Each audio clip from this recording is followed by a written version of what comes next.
Okay, here we've got the club jerseys at the first Cricket World Cup in 1992. Of course, that was played down in Australia and New Zealand. That was South Africa's first World Cup since reintroduction to international cricket, and this was worn by the umpires as well. This jersey here, you'll see World's World Cup, that was worn in the 1996 World Cup as well. If we just move along here, we've got the Protea blazer and cap worn by Shaun Pollock, which is donated to the museum.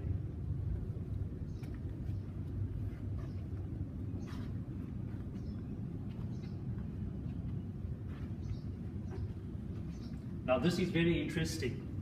This goes back to old South African Cricket Board of Control days. M.I. Yusuf, who was the former Sastry College pupil, he became very popular for scoring 412 not out in Bulawayo in a club match. I think that was a record at the time. I'm not sure if it was broken, but that was a brilliant effort by M.I. Yusuf there, playing in Rhodesia. Of course, back in the day, that's what it was known as.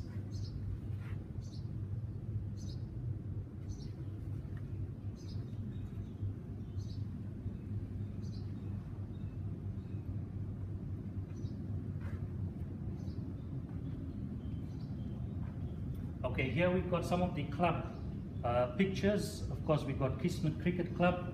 Was a very popular team back in South African Cricket Board days. Kingsmead Cricket Club. This is a later picture of Kingsmead Cricket Club in the late 80s.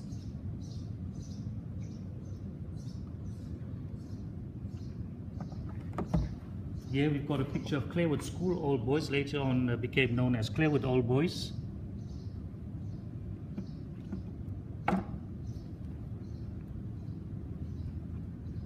This is a very interesting picture. This is Bharat Cricket Club. They were based in town, Prince Edward Street.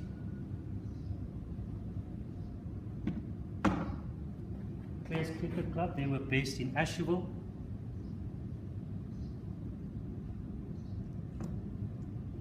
And of course, we've got some of the brochures, Young Italians from 1942 to 2004. Young Italians was from Peter Maritzburg.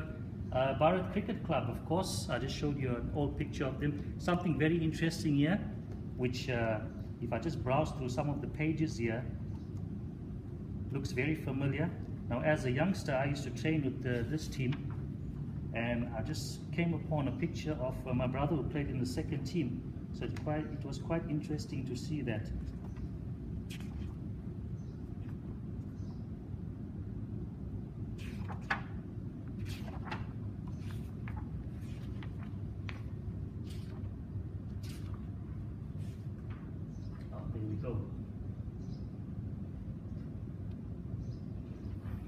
So this was the Bharat second team of the late 80s, and that is my brother there. So I used to go with him and train with these guys as a youngster.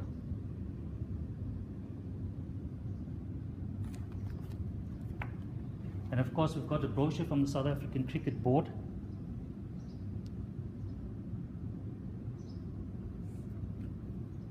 And various other memorabilia from the South African Cricket Board.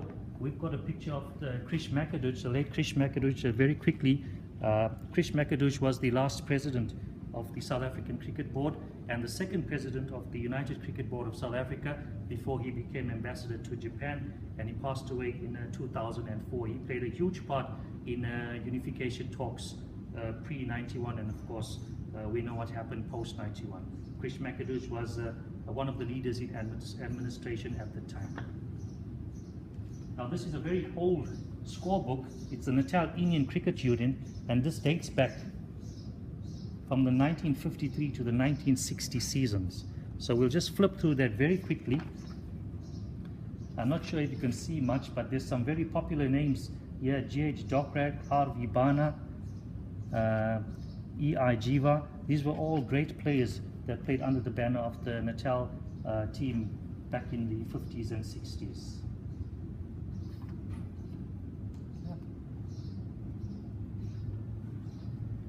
All right, let's just go around here.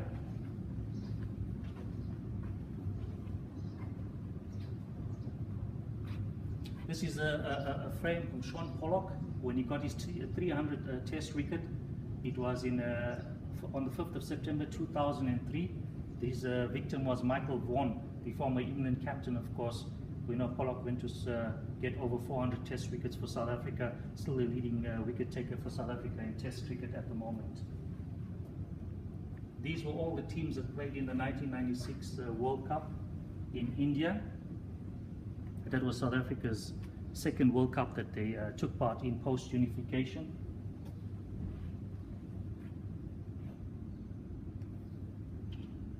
Now there's a very interesting brochure here. South African Cricket Board have controlled Kenya tour. Now this was a tour that's made up of players of color that toured Kenya in 1956. They played against East Africa, and one of the very popular names from this tour was Basil de Oliveira, who of course we know the history of that, who ended up playing for England. And of course these are some of the trophies that were played for back in the day. We've got the Gillette Cup here, and unfortunately there's no name on this trophy. Oh, it's a Durban and Districts Cricket Union trophy.